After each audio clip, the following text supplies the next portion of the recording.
Welcome to another episode of the Carolyn Glick Middle East News Hour. Today, we're going to be talking again about the Netanyahu trial, but we're going to be talking about it from a completely different perspective. Our guest today is Moishik Kovarsky, a very old friend of mine. Hey, Moishik. Hi, Colin. How are you? Hi. So Moishik is he's like a high-tech business executive, wheeler dealer, really smart guy. I've known him for about 20 years. And he's also very active in public affairs just because he's interested and he cares a lot. And Moishik, can you tell us a little bit about how you even began to approach the Netanyahu trial indictments as something that you thought you should be looking into?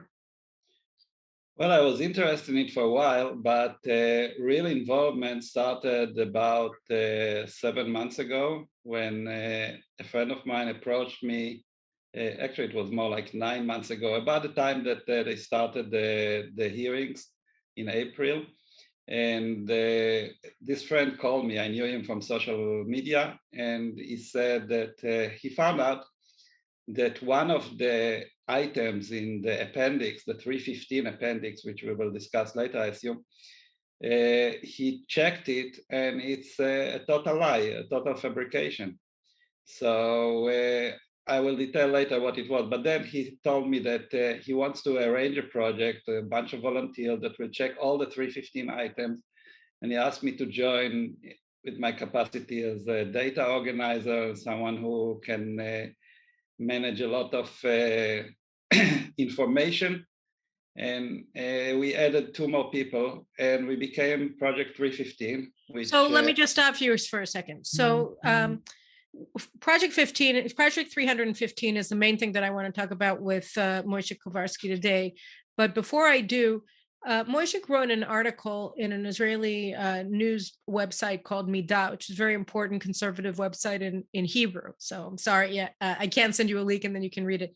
But what it does is it lays out chronologically the entire way that this plot was hatched against Netanyahu, beginning almost immediately after the 2015 elections, and moved progressively until it brought about or became the Israel's legal fraternity, the state prosecutor, the attorney general, became the most powerful political actor in Israel, beginning with the first round of the 4 elections that we experienced from April 2019 through March of 2021, and how it all kind of came about. And he refers to it as a coup. And when you go through the chronology, I think he makes a very convincing case. So before we go to the 315 project, which we'll discuss after this, Moshe, if you could just explain how you see this building up for a period of 4 years from the aftermath of the 2015 elections until the indictments were submitted by the attorney general against Netanyahu in January of 2020, when he was at the White House unrolling the sovereignty plan and the Trump peace plan with President Trump. Right. I actually went further. I went till today because today that you can say that they got their hopefully temporary success with all this coup.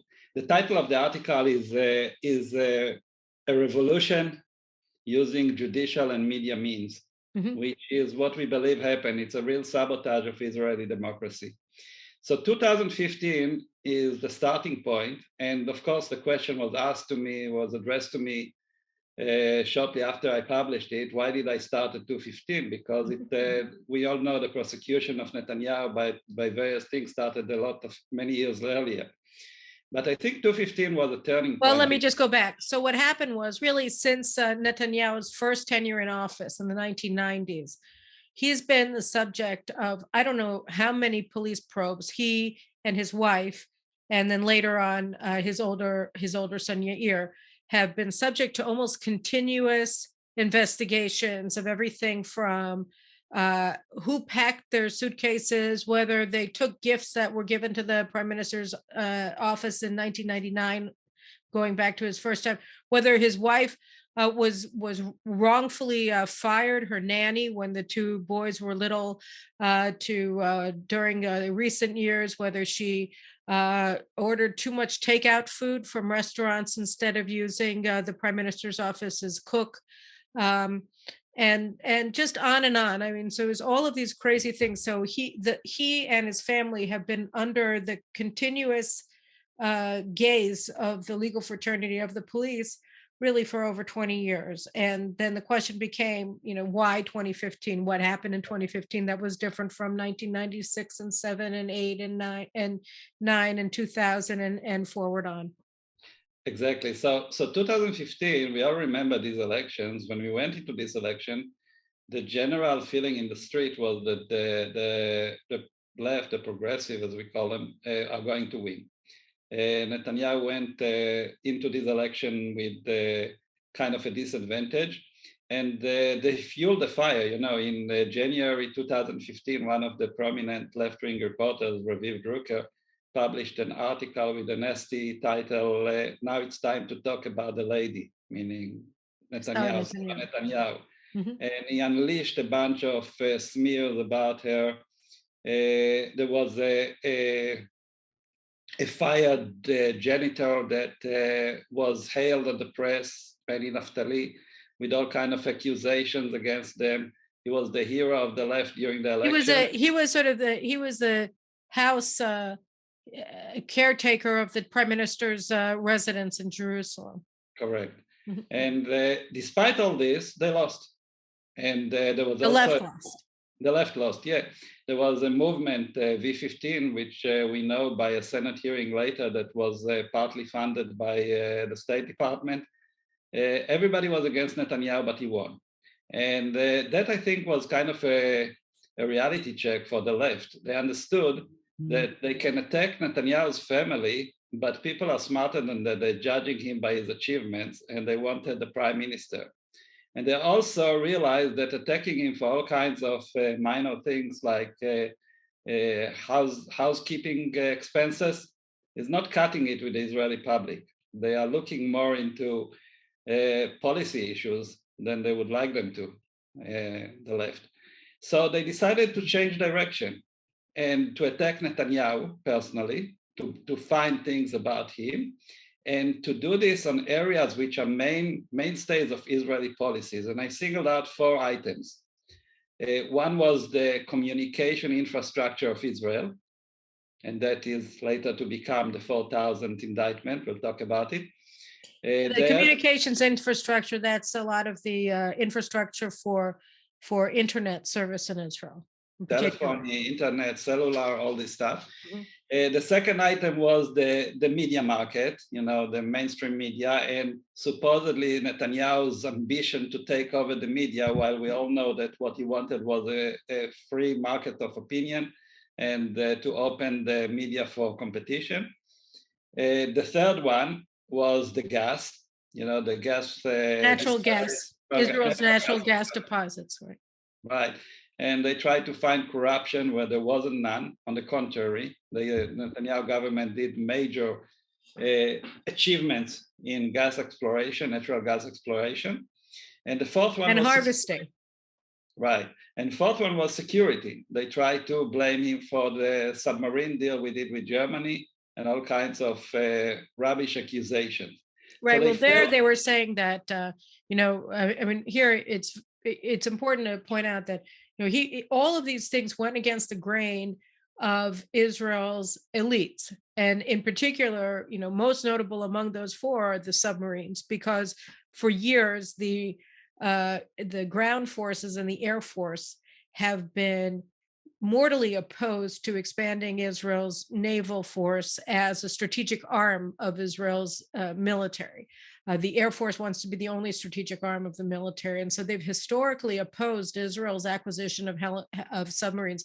The early submarines that Israel acquired were given as gifts from the Germans to Israel. And so Israel couldn't oppose it, even though the army didn't want them, because That's just sort of an old boys network kind of thing.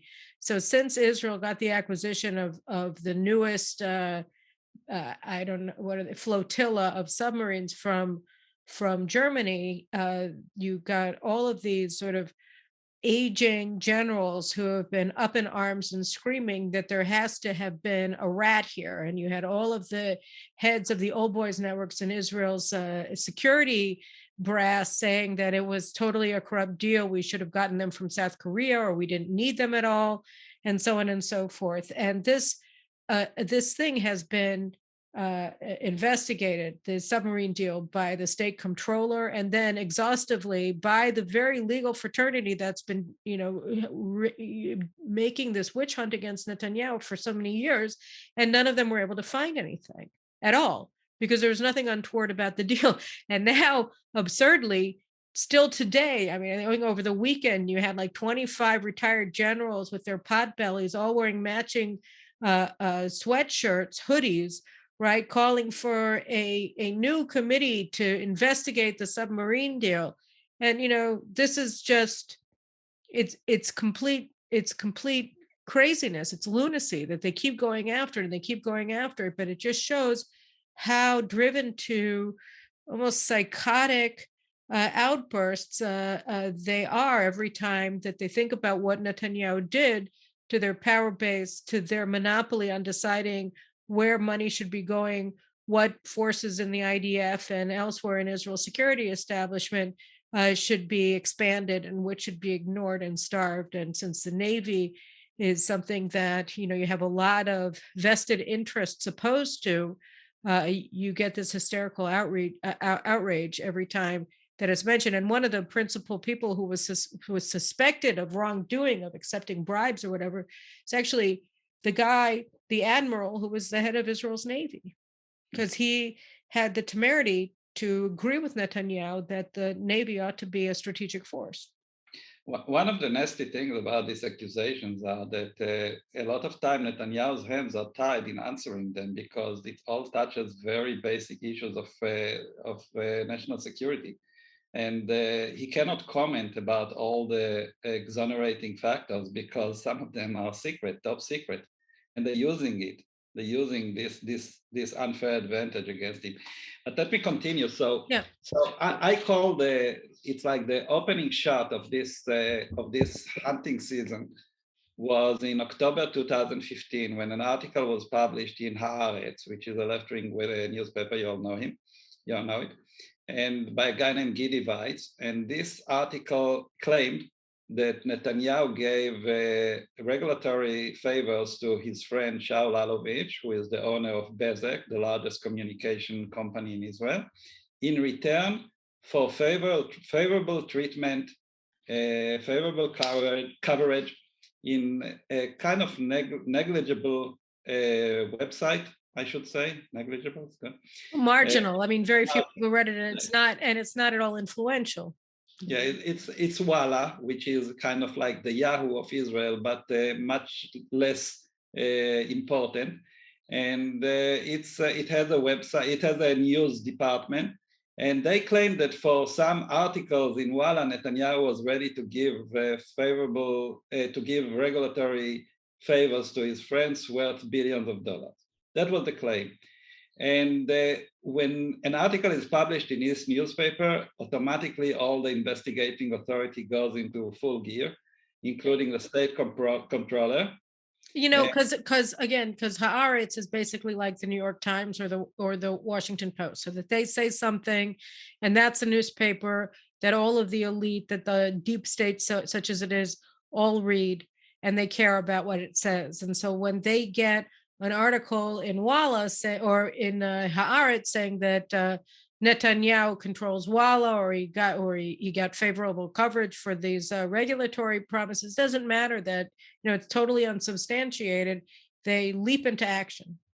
Right, and we know that for a fact, because the state comptroller mentioned in about half a year later in his first report, or actually the further one, a year and a half later, that they started the investigation based on the report in Haaretz, so or in the media. So they have hundreds of workers, and they can control the communication ministry day in and day out. But they don't come out from this, but they come out from the article in Haaretz, which is absurd. Absurd. They started to roll a process which eventually, some estimate, cost Israel dozens of billions of shekels in delays of fiber optics infrastructures, etc. The whole process stopped everything. The whole investigation. Because basically, what this was about was laying fiber optic cables throughout Israel, right? Not just in the metropolitan centers of Israel, but throughout the country. Is that correct? Yeah, it's very complex, but maybe we'll touch it later. But I just want to kind of give the overall view. So this was later on to become the 4,000 indictment, actually the later one between.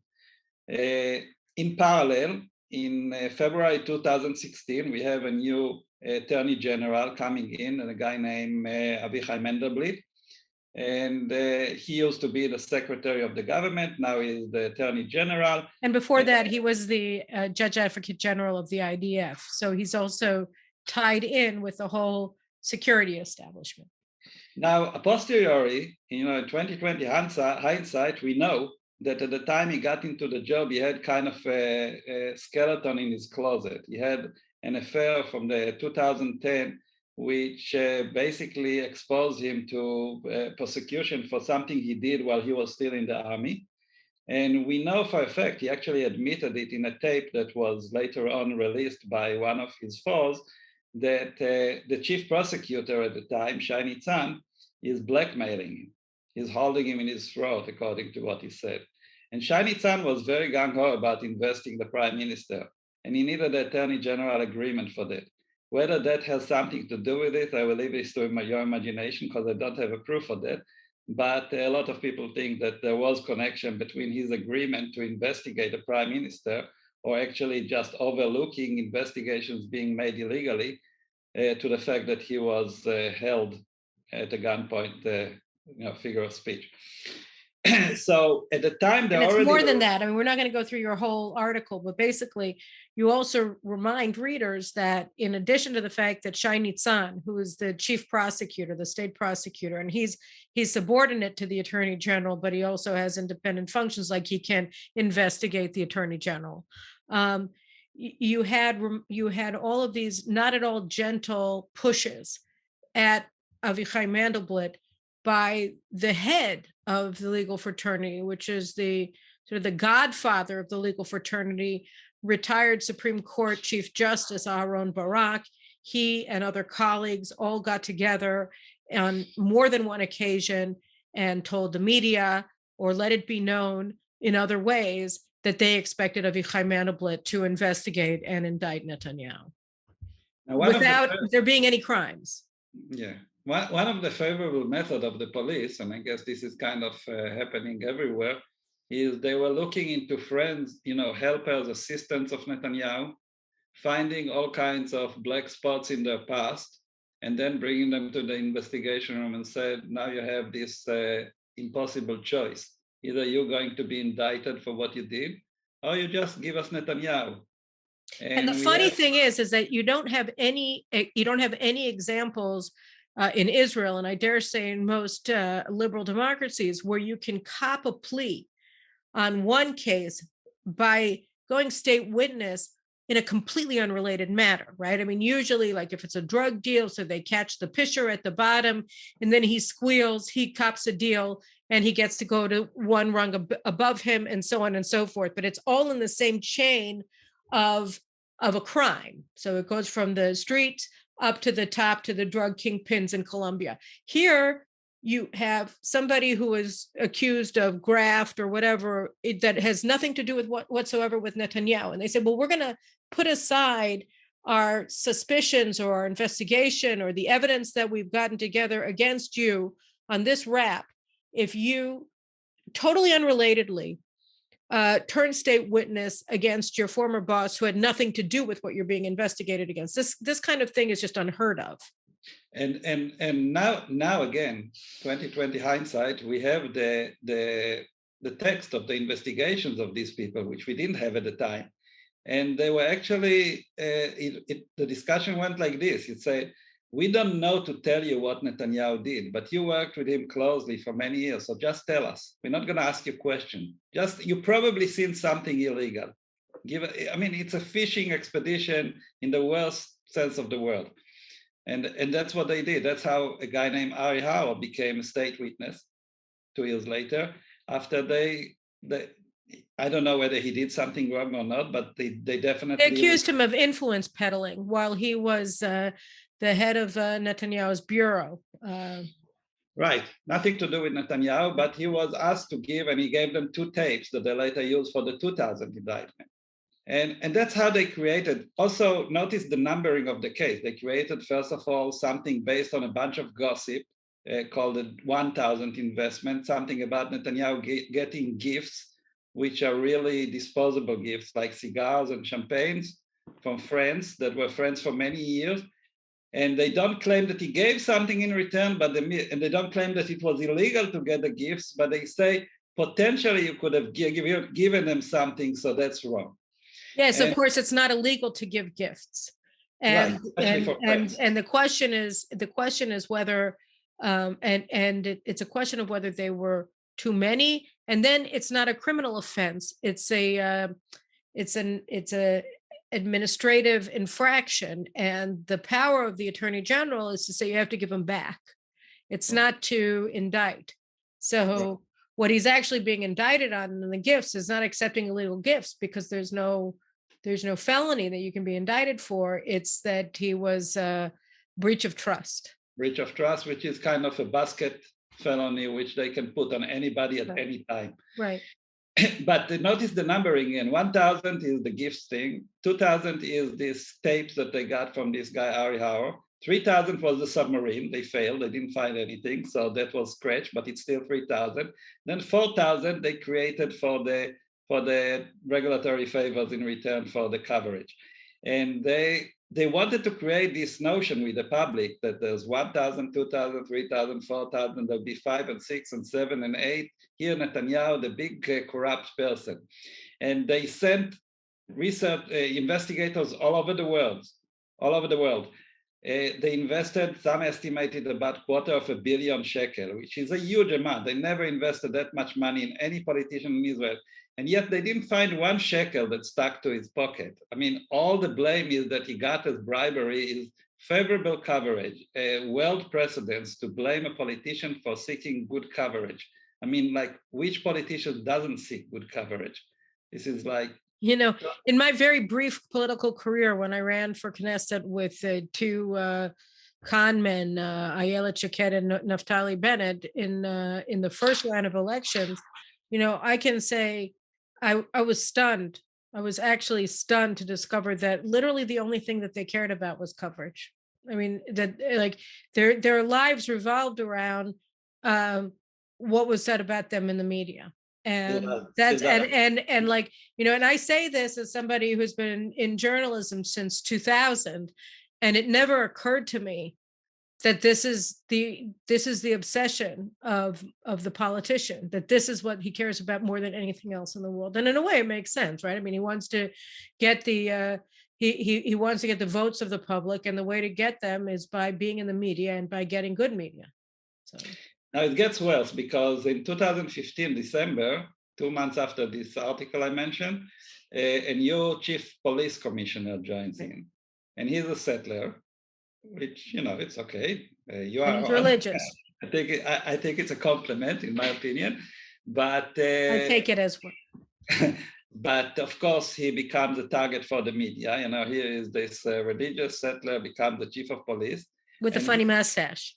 Yeah, and he is seeking good coverage as well. So he hires a media advisor that his advice to him is go after the prime minister. That will improve your image immediately. Again, right, but there's one thing that you didn't mention in your chronology, which is, of course, that he himself got in trouble with the legal fraternity because he misrepresented an incident as a terrorist attack, that the police shot somebody that they claimed was a terrorist, a Bedouin Israeli, And it worked out that he was nothing of the sort, and that it was at best a mistaken shooting, that they shouldn't have shot him, that he wasn't attacking them, and that he was innocent.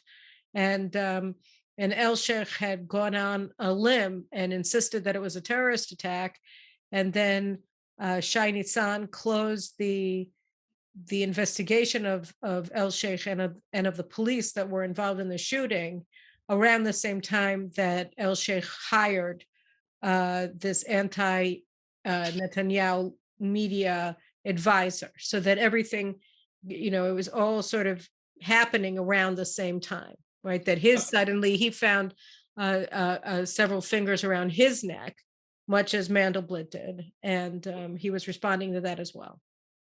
Plus more, there were some high ranks in the police, like the head of the main investigating unit, which has kind of a black spot with sexual harassment. And he was convinced that this sexual harassment was put on him by the prime minister, which is probably rubbish. And so there was a lot of animosity in the police toward Netanyahu.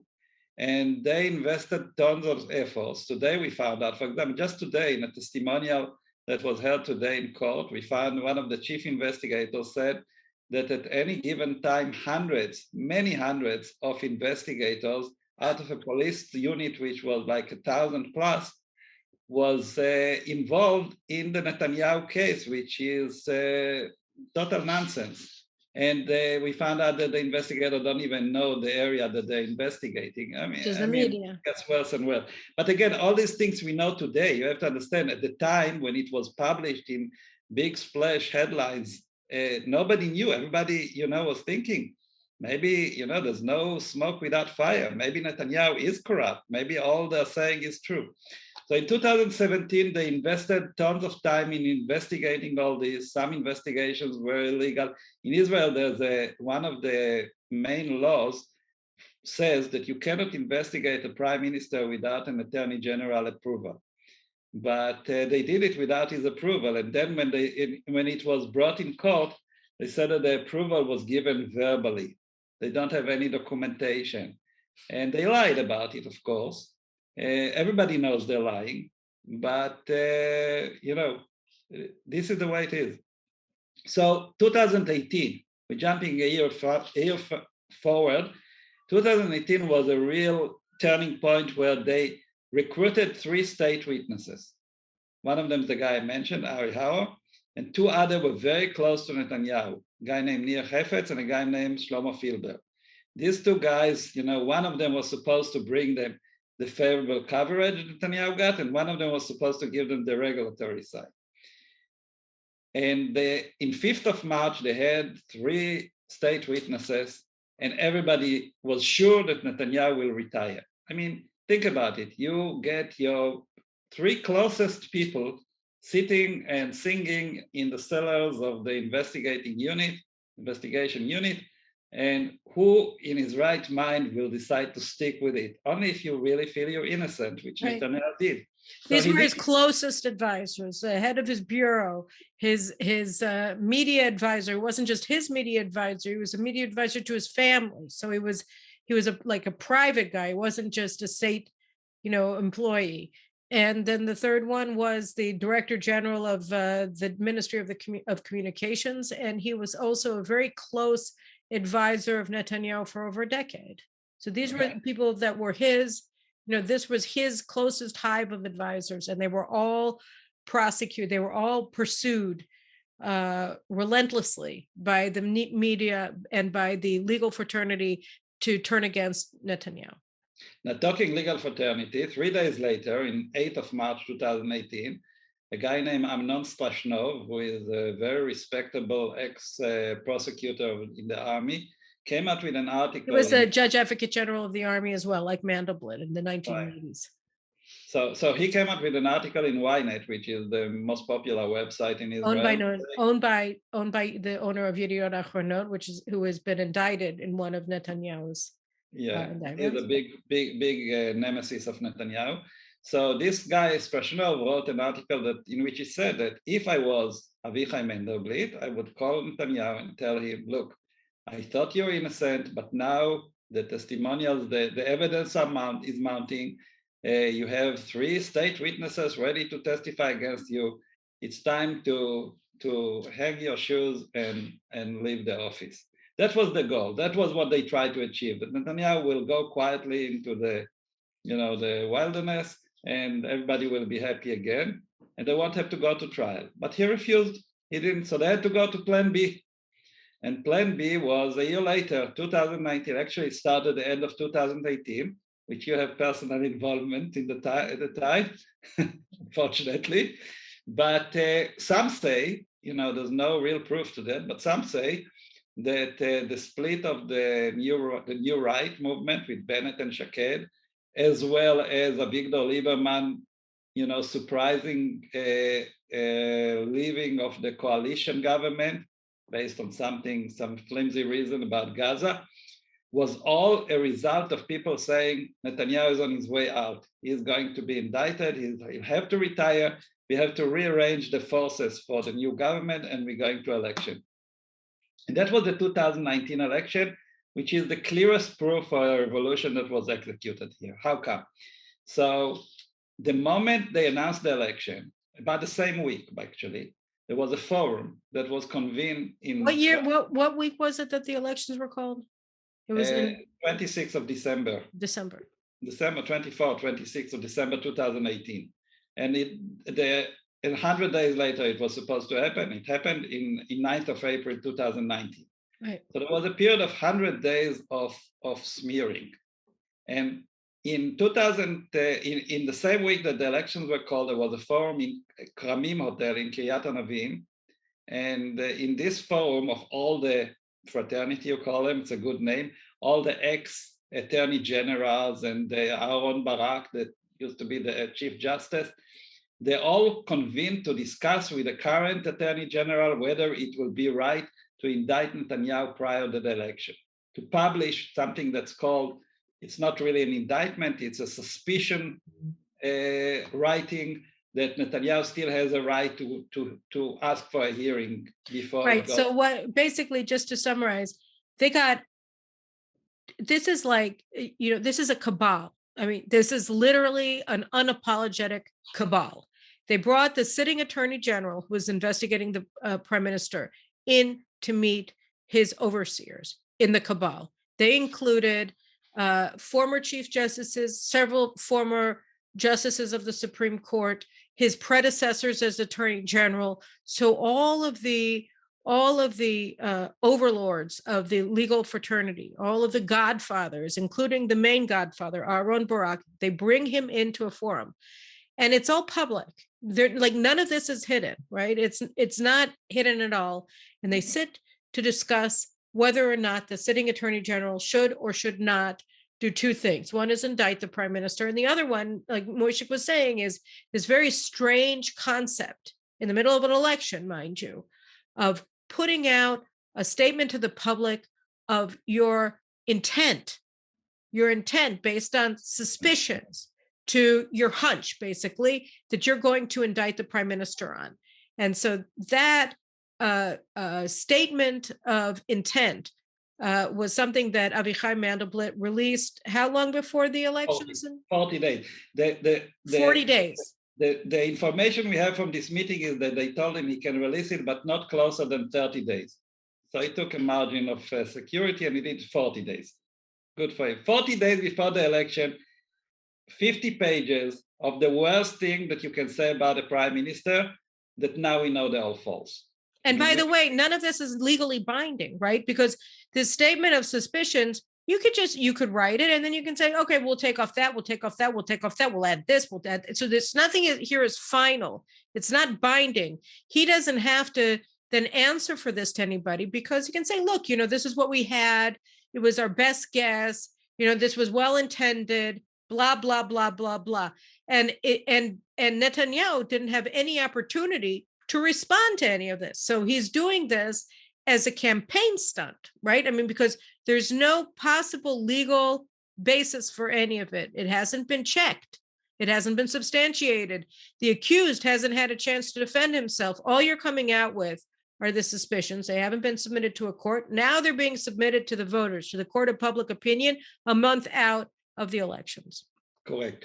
And we like to divide this period of 100 days before the election was called and the election was executed to two periods, because until they released this pre-indictment thing, nobody but them have all the material of the investigation. So any leak to the paper has to come from them.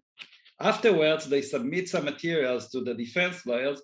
So they have this absurd claim that the defense lawyers are releasing information that is damaging their client, which everybody knows that it's nonsense, just a false alibi that they employ in order to hide their own leakings. But they through these 100 days, we are now in the 315 project, are investigating this period, and we're collecting all the data. And you'll be surprised to hear the results when we release them. It's amazing how much rubbish was released on Netanyahu during this time. So many lies. Actually, on December 15, Nir Hefetz, one of the state witnesses, which became a defense witness really, stood in court and said, I had all this material. I never gave it to any reporter. I say it under oath. So anything that came during this period had to come from the prosecution. And one of my friends, we both know him, he told me on a radio interview, Erez Tadmor, he said, I was in the campaign at the time of the Likud. We didn't have to fight Kahol Lavan, which was the opposing party. We had to fight the prosecution. They were our adversary. They were our rival. They did their best, so we will not be elected. And that's, of course, it's totally wrong. It shouldn't be like this in a democratic government. They should be, whether they should or should not deliver this paper 40 days before the election, I think it's wrong, but it's at least debatable. But releasing all 3 days before the election, on the 6th of April, I showed it on TV the other day.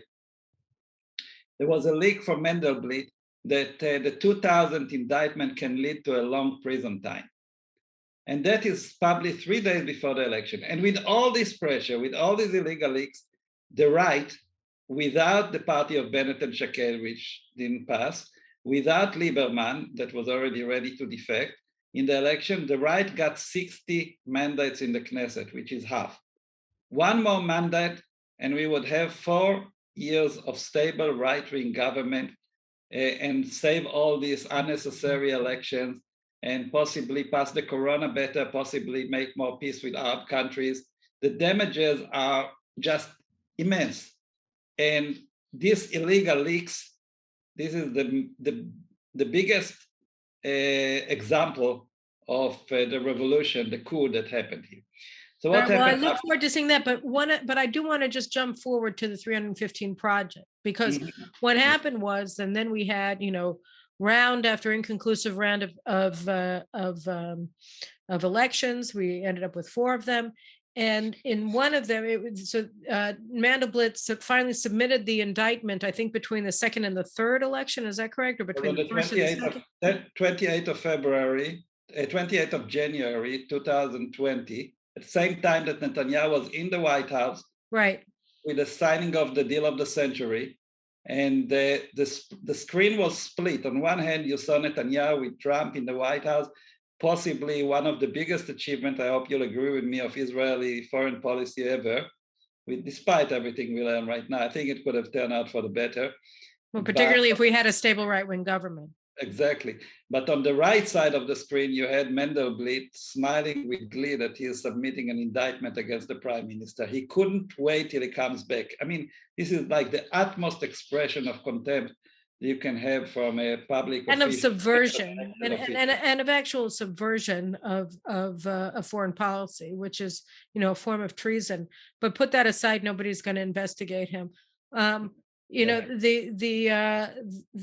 real thing was that, the aspect that I wanted to discuss here was the nature of the indictment, that it was half baked, that it wasn't actually that it wasn't actually finalized. And so they and by the way, they even didn't submit it to the court. They announced that they were submitting it, but then they didn't, and which was illegal. And there's all kinds of things that went on there that were illegal. But then usually, under normal circumstances, which this clearly is not, if the prosecutors submit an incorrect indictment, then the whole thing is thrown out. But here in Netanyahu's case, the judges told the prosecution, okay, there are a bunch of mistakes in this indictment. Go and correct it and resubmit it, right? Well, not exactly. They actually accepted it as is, but then they transferred it to the defense, and then Corona started. We all, when someone say that my paper that I wrote to Midai is a conspiracy, I said, you are the people that said that Netanyahu invented Corona, that it's all a spin of Netanyahu in order to postpone his trial. Forget, these are the people who claim that we are conspirators. I mean, it's ridiculous. Anyway, the process, so after the Corona postponed a few things, obviously, and then we came to December of 2020, when there was a discussion in court about a lot of claims from the defense about these irregularities in the indictment that was totally wrong. And then that's what gave us the opening. That was possibly the first biggest mistake, because the court sent them to detail the cases of favorable coverage. And originally they just say general claims, you got favorable coverage. But the judges, based on the defense request, said, listen, we can't just describe the forest. You have to describe the trees. You have to tell us it's a criminal case. You have to give us the exact cases. Where and when did you get favorable coverage? So what they did is they went through the roll of the messages of the CEO of Walla, this website. And every time he got a message, standard press release from Netanyahu's spokesman that said, Netanyahu went to Japan. Please publish that he went to Japan. Same message that was sent to every other website in Israel. And he told them it is taken care of. They wrote it as favorable coverage. They didn't go to check whether it was published in all other websites. They didn't even go to check if it was published at all. Or if it was published in a favorable way. Or at all. They told him, here, I have a story about our dog. That's what spokesmen do. They send all kinds of trivial stuff. So they didn't publish it, but the CEO told him it was taken care of. They say favorable coverage, the story was published, but we went and checked and it was never published. Or he asked to remove something because it was falsehood. They said, okay, taken care of. They wrote down an item, favorable coverage, they removed the story, but the story is still there. And today we found out they never went to check the website itself. They only based it on messages between people which were false. So that was that final indictment with all these appendix was published on January 21. And just to give people a sense of just how insane this is, right? I mean, I'm a columnist. And, every article that I write and I want to say something, I go to Google and I check to make sure that I got the story right, that I want to talk about, that I have the date right, that it's correct. Because you don't want to just publish something that you remember, because your memory might not be correct. Even if you're absolutely certain, check. That's called being responsible. So here, that's what I do. That's what most people do. That's what competent journalists do for just a story. These people are indicting the prime minister of the state of Israel. And they didn't even do the minimal checks that a newspaper columnist writes for an article, for one article in the newspaper. They were indicting the prime minister. They spent they spent some 200 million shekels on this investigation. And they couldn't even do the minimum thing of actually looking up the article that they're claiming opposed or constituted an act of bribery on the part of this website owner towards Netanyahu in exchange for regulatory favors. I mean, it's an amazing thing. It's an amazing analogy for you, Carl. I come from the business side. I took companies public. If you write a prospectus and you make a mistake, forget a zero, put a wrong date or something, you can go to prison for that. And this is just money. Yeah, look at Katie Holmes, right? It's not life and death, it's just money.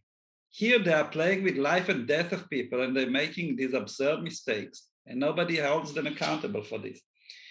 So the trial started in April and we come back to the beginning of the story and my friend calls me and we arrange a team of 50 volunteers at first. Now we How have many? about 50 at first.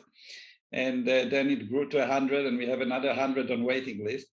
And all people from all areas of the country that just want to help. There are lawyers, free professionals, workers in factories.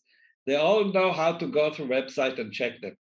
I mean, you don't have to be a legal scholar to do that. Or even a newspaper columnist. Right. You just have to know how to read. My kids do it, and they're in elementary school. Right. So we built a template for them, and we send them on their way. Each one got like 7 items to check. And then I took back the data, consolidated it, charted it, and we started to publish it.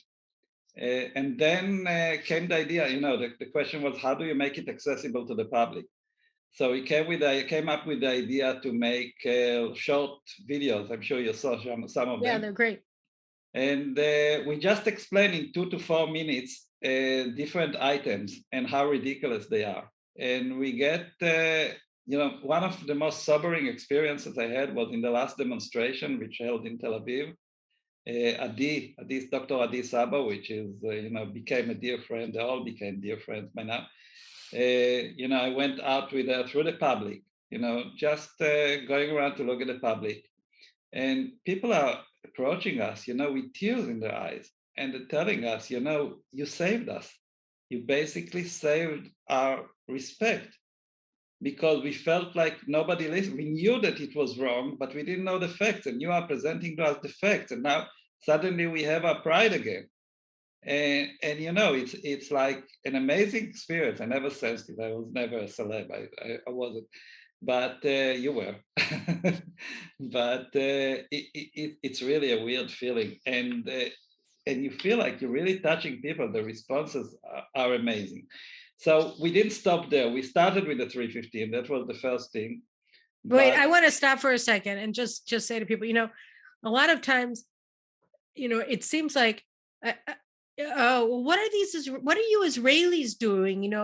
People like Carolyn and other people, they talk a good game, but look, Netanyahu is out of power, and the legal fraternity is in power, and they're expanding their power. And we'll talk a little bit about the government that we have now in a bit. But I think, that the 315 project, the one that Moishik and his colleagues. I should mention the names. Guy Levy was the guy who started it all, the real dynamo.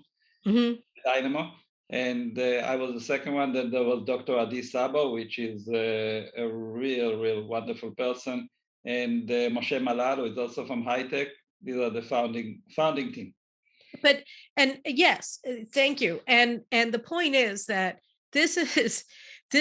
they are a testament, they and the hundreds of volunteers and would-be volunteers in Project 315, that Israelis are not lying down and letting this happen, and they're looking for opportunities to have their voices heard and to make a difference. I think one of the things that's so important about 315, obviously the most important thing, is that they put paid the entire concept of Netanyahu receiving any favorable coverage from this very minor website, Walla. But also that they showed that this is, Netanyahu had nothing to do with their initiative. The coup had nothing to do with their initiatives. It's just normal Israelis who say, we want our democracy back. You guys lied. And here we're going to prove that it was a lie.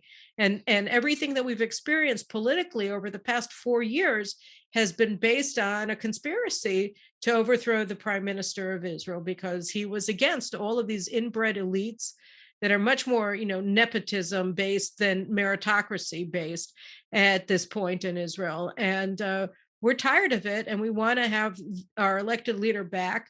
We want to reelect him, and we want a government that represents us. And I think it's a real testament to the passion and to the commitment that just Israeli citizens, the citizenry of Israel, has for the country and for our democracy and for our freedom. So hats off to all of you. And we're not the only one. We're not the only one. There are other initiatives as well. That, especially one I should mention, is there's a lawyer named Kinneret Barashi. Oh yeah. She, together with the reporter Eli Tzipori and an ex-police superintendent called Avi Weiss, they started another venture, which is called the Open Studio. Since they don't, despite Netanyahu's request, they didn't agree to let the court hearings be public. So it won't be, they wanted to broadcast it on TV so everybody can see. Netanyahu said, I have nothing to hide, just broadcast the discussion. They didn't want to. So Eli Tzipori, the reporter, is sitting inside the court. He is sending text messages to Kinneret, who sits in a studio, and she just sits there all day and reads it to the public in video.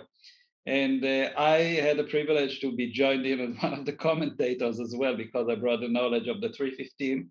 And other prominent lawyers have joined too, and we come, we spurt on the program and give commentary. And this is being watched by tens of thousands of people. People are watching it live during the day on the 3 days of the week where there's a hearing. And if I have one flimsy hope that justice will be done and he will be acquitted, I'm not super optimistic, because I know how the courts are working. It's a zero-sum game by now. If he gets acquitted, somebody else has to be convicted, and they know it on the other side.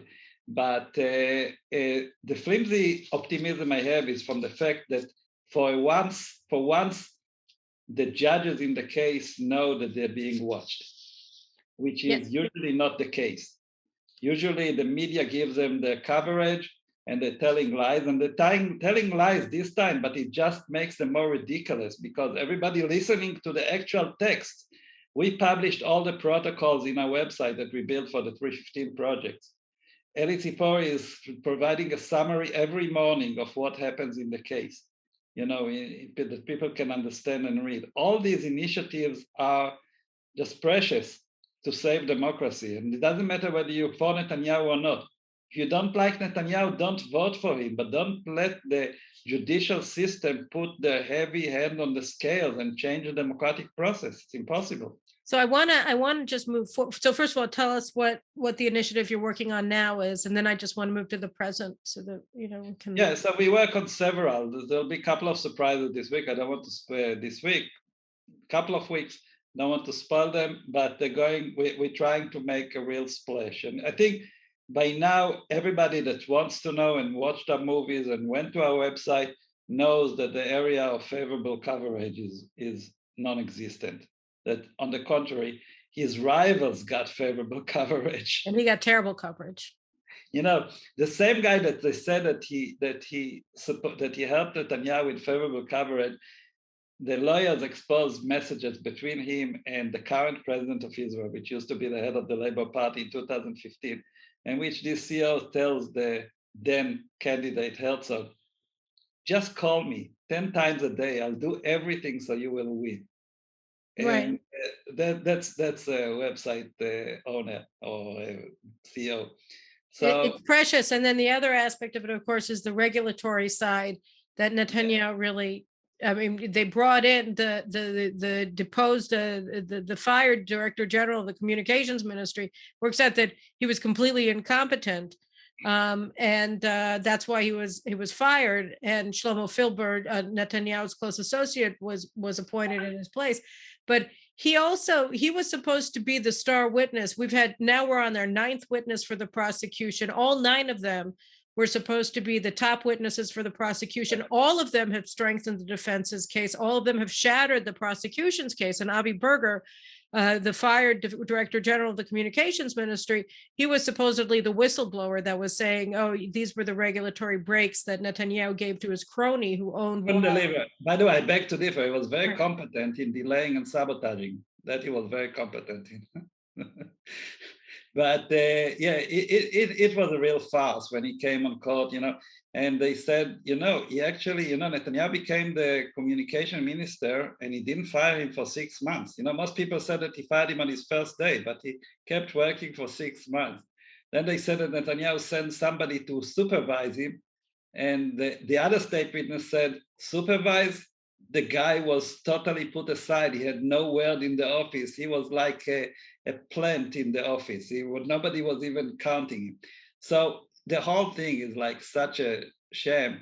And, we have in our website, we covered all these supposedly regulatory coverage. Anybody who can read Hebrew, by the way, considering of translating a website to English, that's one of the projects we want to do.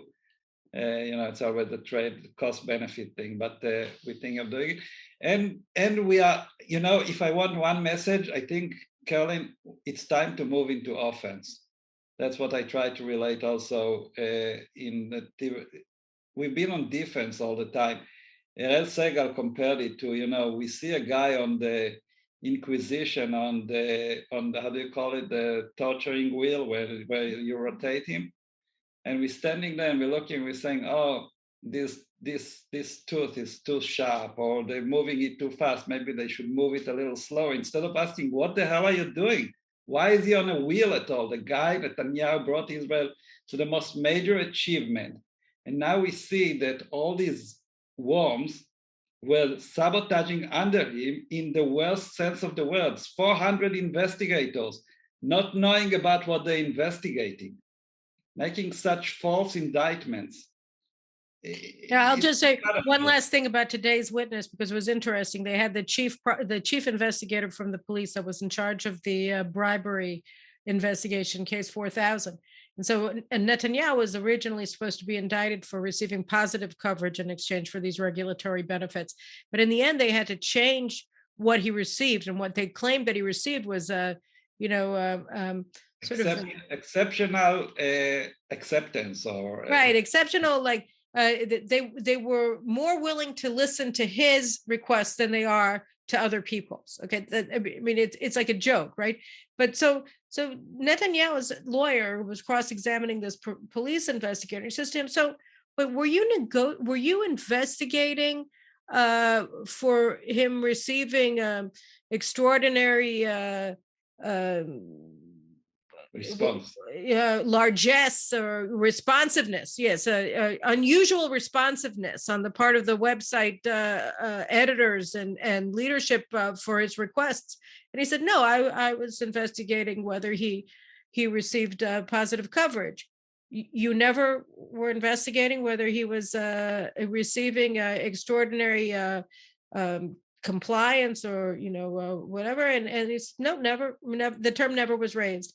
Because they found out later it wasn't favorable, so they had to change it. Right, because they changed it. But the point is that Netanyahu was never actually investigated for what he allegedly received. And so he didn't have a chance to defend himself towards the investigators for receiving allegedly what he received. So that this is all like it's like a joke on top of a joke on top of a joke on top of a tragedy on top of a coup. They asked him, you are investigating a media case. Do you know what's the meaning in media of follow-up or lineup? He says, no, I'm not familiar with these terms. He says, we learned it from the witness. The investigator is learning it from the witness. I mean, and they asked him, did you do any comparison to other websites or to check the percentage of coverage? He said, no, we didn't feel like we needed to. They said, do you know what IFAT is? IFAT is, you know what IFAT? IFAT is an organization in Israel, the most popular organization that basically investigates they enumerate the coverage of the day, so that they summarize everything and they send it out to all the top officers. So when I was in the army, when I was serving in the general staff, all the generals and the general staff got the press clippings from IFAT every morning. The newspapers all get the clippings from IFAT so that they know what all of the other newspapers covered, etc. So it's more for professionals, for national leadership. They receive it because the subscription for IFAT coverage is expensive. So you don't, most Israelis might not even heard of IFAT, but anybody in the Israeli power structure knows exactly what IFAT is. So this investigator was asked, do you know what IFAT is, by Ben-Tzur and by the lawyer? And he said, are they doing translations? Right. So I mean, just imagine, guys, if somebody is investigating the mafia and he doesn't know anything about how a crime family operates. He doesn't know anything about how a drug cartel operates. He doesn't know anything about how money is laundered. Right. I mean, it's the same idea that if you're going to try to criminalize journalism and say that journalism is, an inherently criminal enterprise because positive coverage is a form of bribery, and you don't know anything about journalism, then how are you going to, do that? And in fact, in a way, it makes sense, because the charges that Netanyahu is being has been indicted for are imaginary. The crime that he allegedly committed, the form of bribery, the definition is imaginary. It doesn't exist anywhere else in the world. It doesn't exist in Israel. It doesn't exist in the Israeli statute. So if everything is an imaginary crime and an imaginary bribe and an imaginary everything, then you don't actually need to understand anything. You just make it up as you go along, and you go along to get along. And nobody in the legal fraternity, probably including the district court judges that are in charge of, adjudicating this trial, are ever going to say that you're wrong, because they're all part of a system that's corrupt from the outset. And here I just want to, end with talking about where we are now, because one more word, if I may, Colin. Sure. The media, we shouldn't neglect the media, because they have a big part of this. If they did their job, if they did what we did, we wouldn't have to do it, because that's their job, to look at the indictment and not accept it like it was, Torah Messinai. But actually, the media here were actors in it. I mean, they were accomplices to this crime of putting forward this imaginary indictment of the prime minister, putting Israel through 4 years of a fake investigation of the prime minister. So that's parallel to the States, because that's what happened with Russiagate. You know that. I mean, they popped up this fake allegations about Russia, and all the media, Russia.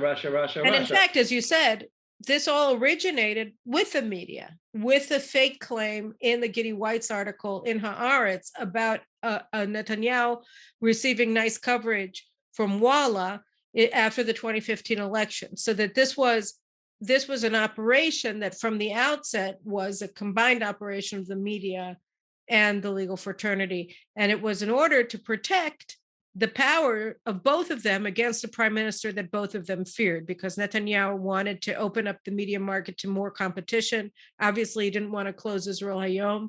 And he wanted, at least theoretically, because he never actually did anything, which makes it all the more pathetic, he wanted to appoint judges and an attorney general and legal advisors to the government ministry that weren't hyper activists and that were arrogating executive and legislative powers to themselves without any legal basis.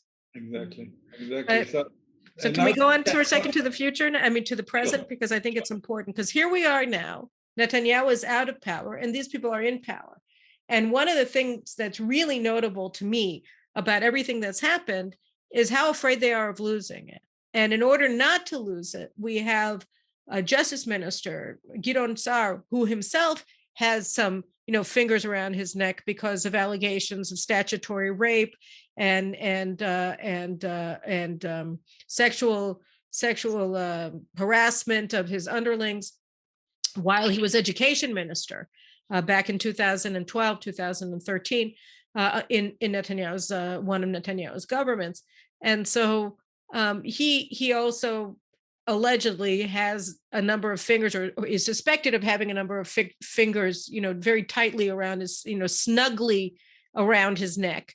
And so he is, as justice minister, he blocked, by the way, Netanyahu from forming a government because he had a 6-member Knesset coalition. And he was the reason why Netanyahu, even though there are 65 members of Knesset that are aligned with the right wing, he couldn't form a government because Gideon Sa'ar refused to join a Netanyahu-led government. So he sort of instigated this left-wing government by refusing to join a Netanyahu-led government. At any rate, so Gideon Sa'ar is now justice minister. And he used to pretend that he was opposed to the legal fraternity and that he was fighting the legal fraternity. But as justice minister, he is advancing some pretty amazing bills. One is to give the legal fraternity, the attorney general, the right to censor opinions, to censor articles, social media of anybody he wants to, basically, based on what he thinks is right and wrong, with no hearing, with no hurting people's feeling. If I hurt his feeling by saying that he's a terrible attorney and that he cooked up these indictments, he can say my feelings were hurt, and Glick has to come off of Facebook, right? I mean, it gives incredible power of censorship to the legal fraternity. So not only do they get to criminalize everything, but they can prevent us from even talking about it. They can bring down Project 315's website because they can say, well, our feelings were hurt because they were saying that we weren't good at our jobs. Yeah. Right. So this is one of the draconian bills that he's putting forward, and he's doing it in order to protect. But wait, he's doing it in order to protect children. It's all about the children, right? It's all about the children. The second one goes totally against, these are two trains running into each other. We proved that this indictment was totally false. And now they want to come out with a law that if a person is indicted, he cannot be a prime minister. If you're under indictment, you cannot form a government. Not convicted, mind you, indicted. Now that we know that indictments can look the way this indictment looks, we are absolutely sure that this bill is totally wrong.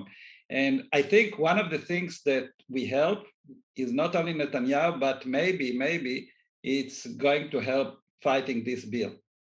Because we prove that this indictment is totally false, people will, hopefully more people will understand that precluding somebody from becoming a prime minister based on such indictment is total fallacy. So we have to end the show, unfortunately, because I could talk to you for another hour. But I want to ask you, it's a very depressing time in Israel. It's very frustrating when we look, and the more that we learn about just how unlawful this persecution of the prime minister was, just how lawless the prosecution has been, and just how horrific the police investigators have hounded, how horrifically they've been hounding the witnesses, and they've gotten nothing, and there's nothing there. There's no there. And here we are, after we've been on this roller coaster ride of absolute political instability. And this is all the while, as we talk about in other episodes of this show, the security threats against Israel are just mounting higher and higher every day. And we have this incompetent government that's mainly concerned about blocking the majority of Israelis from ever being able to elect their nemesis, but Benjamin Netanyahu again. So is there any reason to be optimistic now at this dark hour in our history? I was expecting this question. I try to be optimistic because I believe in the spirit of the people, really. I get so many good responses. So many people are writing that they now saw the truth. I think Netanyahu was so much blackened by the media. He became such an object of unbased, illogical hatred that I think we needed a correction. Just like in the stock market, when it goes high too much, you have to correct. There must be a correction. This is a correction. And after the correction, there'll be new growth, because a lot of people now understand that the good years of Netanyahu is not a given. It's not something that will always be. And I published a kind of a funny tweet today, not that I really meant it. I said, I'm for a plea bargain. All the accusations against Netanyahu will be canceled, and in return, he will agree to come back and be a leader and fix everything that they screwed up in 6 months. This is the only plea bargain that I'll get. And I think many people would take this now. They say, we thought Netanyahu is a villain, but now we see from the work you did, that is not the work we did in 315, that he's not such a villain. And we can see that other people can do much worse for Israel than he did. So, we may see, as Churchill said, we may not be at the end, we may not be even the beginning of the end, but maybe it's the end of the beginning. I think you may be right. And one thing that you do see is that the sun always rises, right? I mean, you think that time passes, and with each passing day, now we're on the 9th witness. I wrote a piece about the trial while Nir Chefetz was on the stand, still being under direct questioning of the prosecution, right? And I wrote back then, before Netanyahu's attorneys even had a chance to cross-examine him, that he was the 8th witness for the prosecution who had made the case for the defense. Right. And now we're on the 9th witness for the prosecution that is making the case for the defense. And the point is that, there's this, it's just churning on and on and on and on and on. And in a way, not having Netanyahu in power while all of this is happening is probably a blessing, and because the government that was able to form because of this is so terrible. They're so incompetent, aside from everything else. I mean, they're radical. They've given the negative to the Muslim Brotherhood. I mean, all kinds of things, right? But they're just so incompetent with the corona that, maybe you're right. Maybe this is the course correction. I just finished reading Peggy Noonan book about Reagan. I know it's an old book, but it was just translated to Hebrew, so I read it in Hebrew. It's easier for me. And Reagan came after Carter. Right. It was terrible, right? In Carter's time. And we know what happened in the 8 years of Reagan. In 1987, 86, nobody thought the Soviet Union will fall.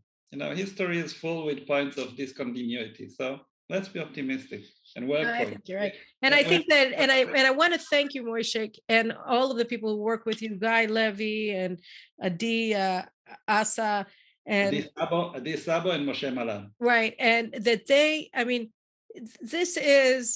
they do so embody, the spirit of Israel in terms of volunteerism, in terms of caring, in terms of getting involved and not giving up on this country. And I think that, for so many people, seeing how effective your Project 315 has been, and the incredible work that you're doing, laying out the truth in a way that people can understand, I think it's a testament also to the spirit of the Israeli people, and I think that it is a source of hope. I think that the main thing that distinguishes between real leaders and fake leaders, since we all use the word fake all the time, is that real leaders really are representatives of the people, and the people know it.